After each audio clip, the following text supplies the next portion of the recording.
Chocolate, the world's favorite sweet treat. The name itself spells like magic and melt your heart. In this video, we're going to dive into the cocoa pool to study the fascinating history of the delicious and addictive brown treat. I am sure the video will stimulate you to grab one chocolate bar right now. Earlier research says chocolate's 4,000-year history began in ancient Mesoamerica, which is present-day Mexico, where cocoa grew wild. But the latest research reveals that the origin of chocolate is actually far older than that. Artifacts indicate that the ancient Mayo Chinchipe people were cultivating cocoa as long as 5,450 years ago. The vessels found from their tombs clearly show that the cocoa was used as a daily consumption. The Olmec, one of the earliest civilizations in Mesoamerica, were the first people known to process and eat cocoa beans, which they called cacao. They invented the fermenting, drying, roasting and grinding process of cocoa beans. They used to drink chocolate during rituals and used it as medicine. The Olmecs passed this knowledge down to the Mayans. Centuries later, the Mayans praised chocolate as the drink of the gods. It was served as a bitter liquid mixed with spices or corn puree. Mayans pour the mixture from one pot to another, creating a thick foamy beverage called zocolotl, meaning bitter water.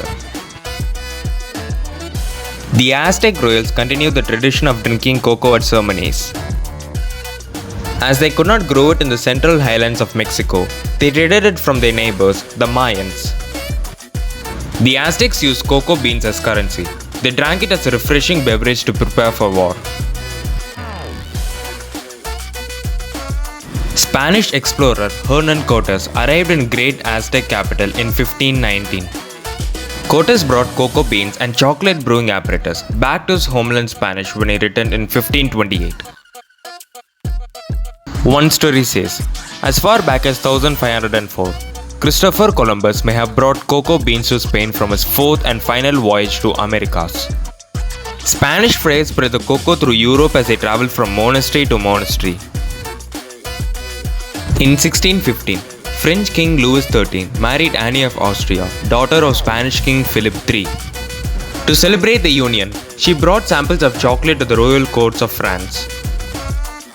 She is the one who is said to be the originator of chocolate in France. Soon, chocolate mania spread throughout Europe. During the Revolutionary War, chocolate was provided to military as ration and sometimes given to soldiers as payment instead of money. Hot chocolate finally achieved liftoff in early 1700s when English and Dutch impresarios hit the idea of adding milk and sugar. The modern era of chocolate was born there. When chocolate first came on the scene in Europe, it was an expensive and exotic item only the rich and royals could enjoy. But in 1828, Dutch chemist Coenraad Johannes van Houten invented the cocoa press machine to inexpensively and easily make cocoa powder. This helped make chocolate affordable for everyone. In 1847, British chocolatier J.S. Fry & Sons created the first chocolate bar molded from paste made of sugar, chocolate liquor and cocoa butter and packaged as eating chocolate. Swiss chocolatier Daniel Peter is generally credited for adding dried milk powder to chocolate to create a milk chocolate bar in 1876. But still, dark chocolate has earned its place as heart-healthy, antioxidant-rich treat even today. Years later, he worked with his friend Henry Nestle and created the Nestle company and brought milk chocolate to the mass market. In 1879, another Swiss chocolatier, Rudolf Lindt, invented the Conche machine which mixed and aerated chocolate, giving it a smooth, melt-in-your-mouth consistency. In the late 19th century and early 20th century, family chocolate companies such as Cadbury, Mars, Nestle and Hershey were mass-producing a variety of chocolate confections to meet the growing demand for the sweet-tooth consumers. Hope you learned something new about our all-time love affair chocolate. Let's take a chocolate break. Thanks for watching. Meet you with the new content in the next video, and this is your Atif Khan signing off.